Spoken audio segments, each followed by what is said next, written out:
Good morning, everyone. Welcome to a new week and welcome to Reflections. It's a delight to have you with me again this week. We did have a good time last week.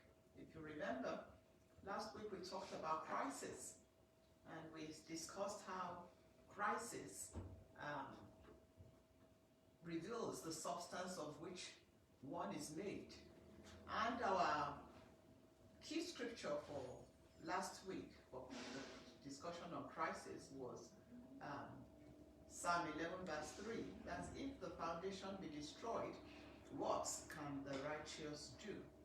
So we've talked so much about what is going on out there, the anxiety that we are having, the things we are going through. And I want to welcome all of you. I'm seeing you as you are logging on. Please post, share this, share with as many people as you have on your Facebook. Remember that we are also on YouTube after the event, but we are here live. I see you, Miriam, blessings. Taye, I see you, blessings. So please go ahead, share. Joy, I see you. Go ahead and share with your friends, and also Sister Kenny, I see you. Go ahead and share, and also hold a watch party. Sister Debbie, I see you. So last week we talked about crisis. We talked about how if the foundation be destroyed, Psalm 11 verse 3, what can the righteous do? And we said that in every crisis, the substance of which you are made will show. So today I want to go into preparation. Preparation because our cities, our communities are beginning to open up. And so we have to get ready. We have to begin to get ready for the opening up of our economy, for the opening up of our communities. We must be prepared. We don't want an announcement to be made and then we are all rushing out. We have to have a strategy.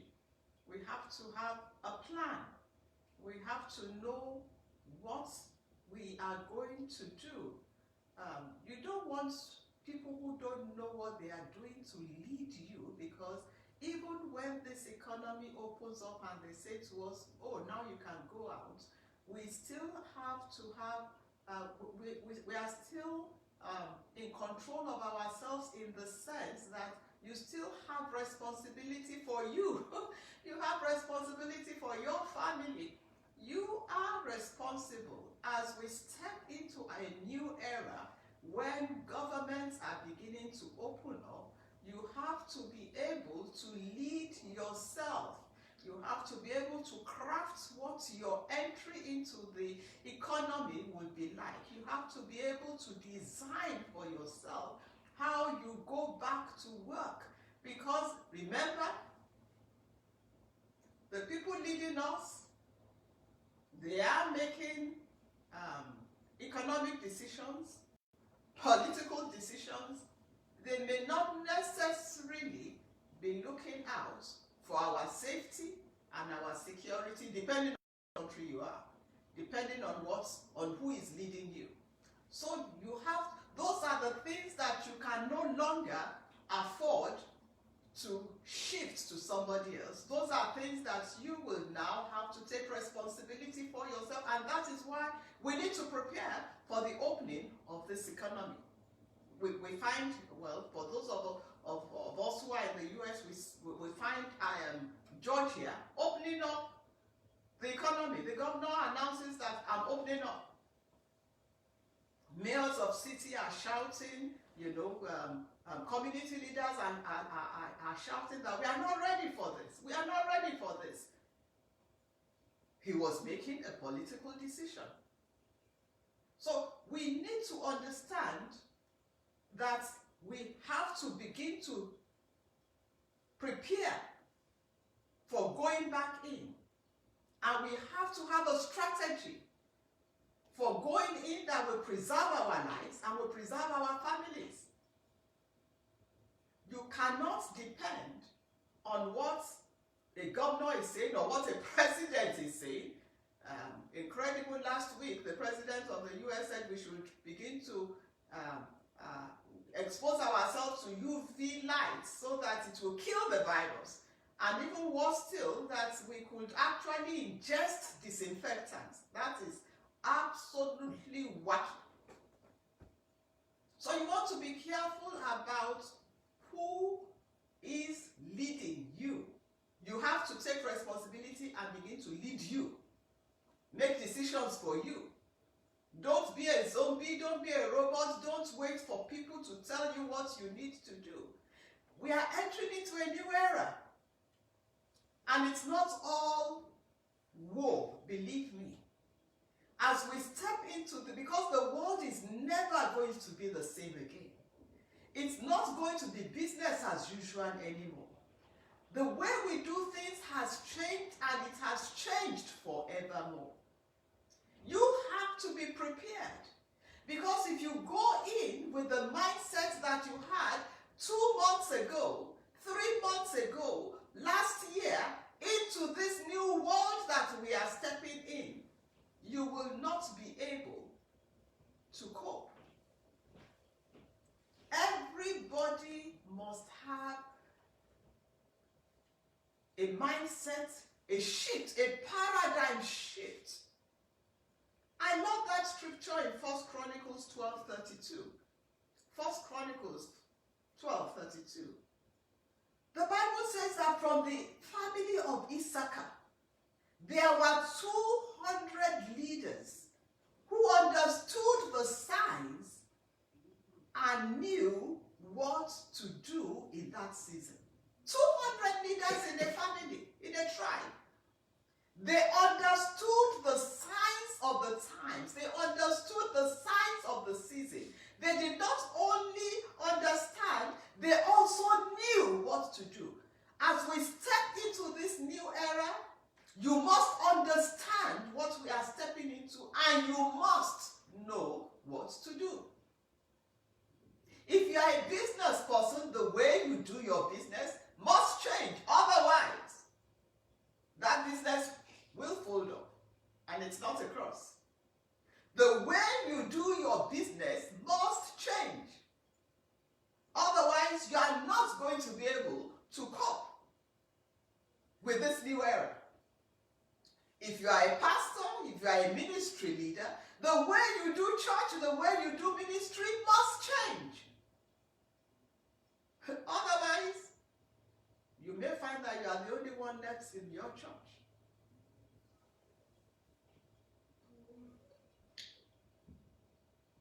If you are an employee, you work for someone, you work for government, you work for industry, you work for, where if you are an employee, your mindset must change. We are past the times of pulling out a resume, sending it out, and getting a job. In fact, this might be the time you have to prepare to enter into this new era. What skills did you have pre-COVID? The skills you had pre-COVID might not be relevant post-COVID. The skills you had pre-COVID might not pay you as much in post-COVID.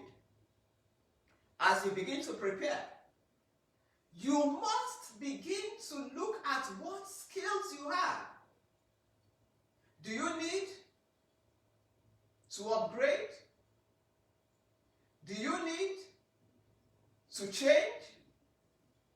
Do you need to add on new skills? Do you need to put aside what you have completely and do something completely new? You have to begin to think about that. That is why I said at the beginning that you will have to lead yourself. You will lead you. because there are some decisions that you must make in the next 1 week that are critical to your future. This week I'm talking to us about preparation, and during the week I will give you a few tips about what you could do, whether you are in business, whether you are in politics, whether you are in industry, whether you are in government, whether you are in ministry.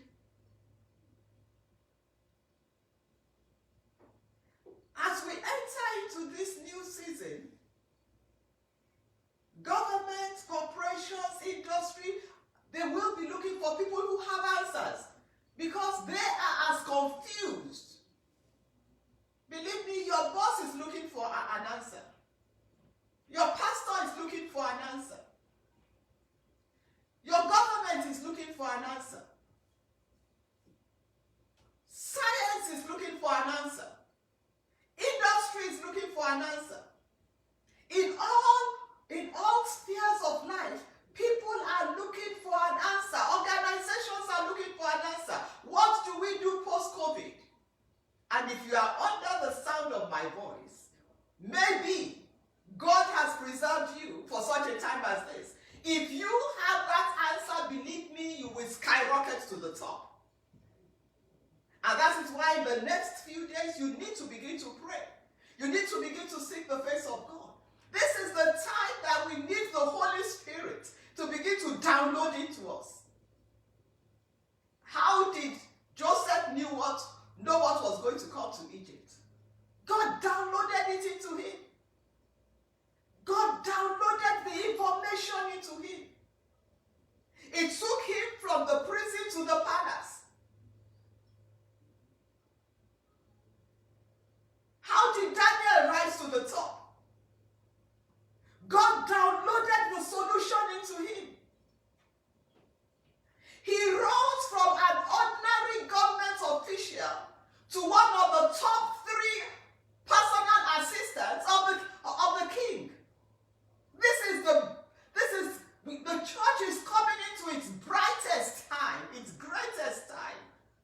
For those who are children of God, if you will take time, as you begin to get ready to go back to work, you begin to take time with God and say, Lord, give me a solution. You are a member of a church. Lord, give me a solution. How do we do church now? I told you your pastor is looking for a solution.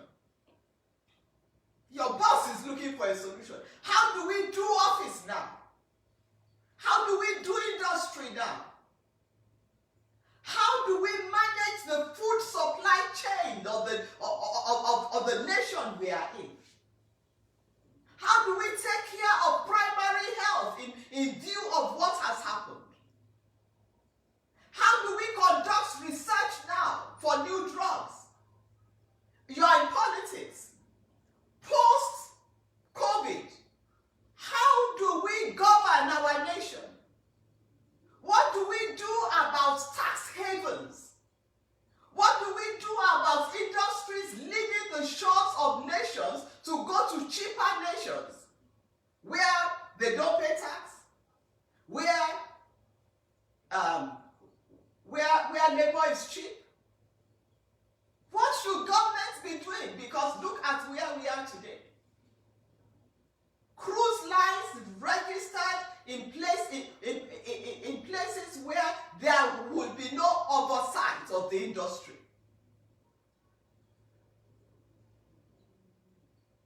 When the crisis hit, look at how they spread the disease all over the world. What recourse do the people who were on those boats, what recourse do they have now? When the cruise lines knew that there was an outbreak and they continued to sail. Some people might not have any legal compensation, the kind they should have, because the laws governing them are not the laws of the nation where you are. So, you get only what you will get in those nations. Look at how we now had to be looking and begging China, begging other nations for PPEs because greed shipped pharmaceuticals, shipped industry outside of the shores of our nation, and we, because it's cheap, we forgot that a day like this will come.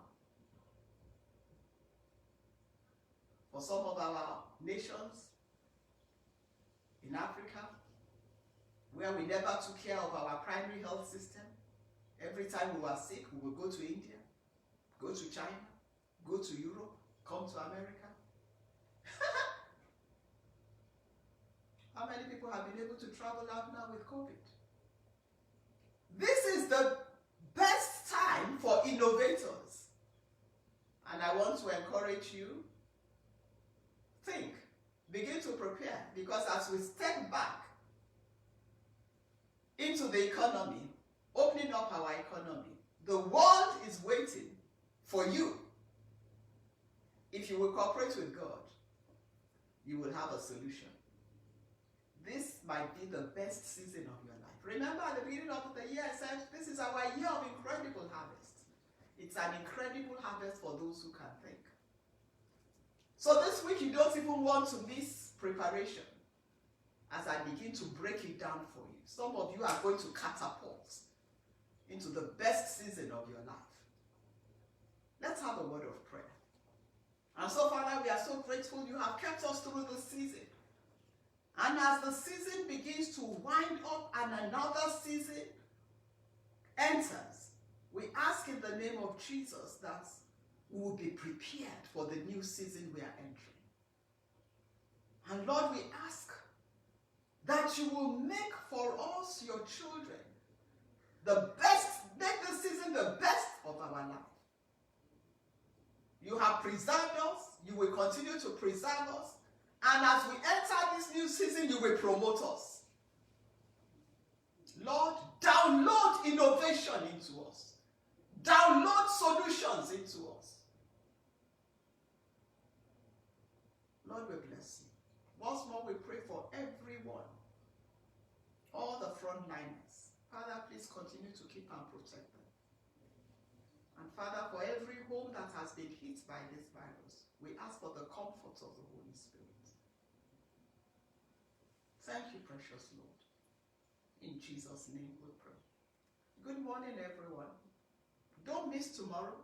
Make sure you invite people. I am so excited because God is taking us somewhere. The Lord bless you. It's Funmi Obilana. Reflections.